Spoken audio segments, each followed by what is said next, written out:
ladies and gentlemen, welcome to this edition of Is It? With Mr. Sean Vincent, sat conveniently here on my right, and me, Mr. Dan Peters, sat on his left. And we are looking at something a bit newfangled today, aren't we? We are, yeah. Well, do you know what? A couple of people have mentioned this to me, including my good friend Johnny Atkinson, the world famous drummer and composer, who... International man of mystery. Oh, yeah. He loves this, and he's mentioned it a few times, and a few people mentioned it in the comments. I thought, right, it's time to have a look.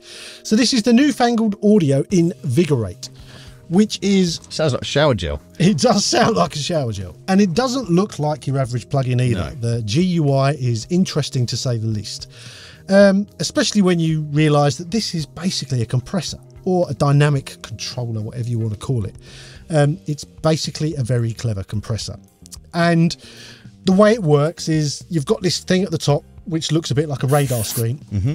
And oh, it does. I hadn't picked up on that. On the left, there is compression. In the middle, there is limit. And on the right is overdrive. And by moving that ball around in that sort of wedge shape, you get various amounts of compression, limiting and overdrive. And you might think, well, that's just weird. Why don't you just give me some knobs to play with? Try it. It's really cool, actually. Works really well. And it reminds me a lot of these really early plugins. I can't remember who made them, but all of them, all the plugins this company made, involved moving a small square around in a big square. Wow. Do you remember them? No, I don't, actually. I've seen something similar. Someone in the comments will remember. Yeah. It was some of the very first plugins I ever used. Anyway, so that's quite cool the way that works. You then have this thing on the left where you set your attack and release. Mm-hmm. It's got an anti-pump, which means basically it's a high pass, basically. And then you can link, and they're all done in percentages. So you want to link it 10%, 100%, 50%, really useful. The bit in the middle, you've got your overall mix. And then on the right, you've got the curve, which you can change the shape of it, how much it's squashed, whether it's gated or not. And all of these weird controls on a dynamics controller give you something else, something new. And then you've got this bit down the bottom where you set the sensitivity, you can set the input exciter. So it's basically, it looks like a multi-band EQ. You've got your separators, which you can move between the bands, and then you can push it or pull it. Really useful. And then you click here on output tone, and that becomes an EQ for the master output. So it's a crazy amount of control you've got. Some really good input and output metering. And I was pretty blown away by what it does. So the first thing I tried it on, because I thought, well, this is clearly for buses and for for mastering and stuff. So I tried it on the stereo bus, and it does some incredible stuff. It gets some sounds which would be quite tricky to get any other way. I'm not saying impossible. With the right collection of EQ, dynamic EQ and compression, you could get this.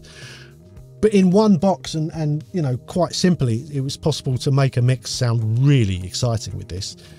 Also, whack it on a snare drum. Yeah. Honestly, it's like incredible compression for a snare drum, and to be able to push a bit of, you know, saturation into it, you know, and change the attack and release very sort of simply and intuitively, and then EQ it a bit as well. And it's like doing it all in a completely different way. You know, there's no rotary encoders anywhere on this. I think that was, you said intuitively, isn't it? It's a different way of working, and it does feel, you can see just by looking at it, it feels quite intuitive. Yeah, and I guess maybe that's the newfangled I'm thing. sold on anything that's got anti-pump and an input exciter.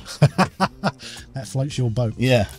I think it's really, really interesting. And yeah, very quickly I was like, oh, damn, that's another plugin I might have to buy this month. Which brings us neatly into, yes, obviously you demoed it. What's the demo? The demo situation is good. It's 30 days. Crikey. Yeah, so you can have a proper play. Good Lord. Yeah. Loads of really good presets as well, and I'm not even kidding. Loads of really good presets. So every possible individual drum, guitars, basses, mixes, buses, and also presets done by some of the world's best engineers, including old Mayer Applebaum, did the oven plugin and stuff. Some really good engineers have done presets for this.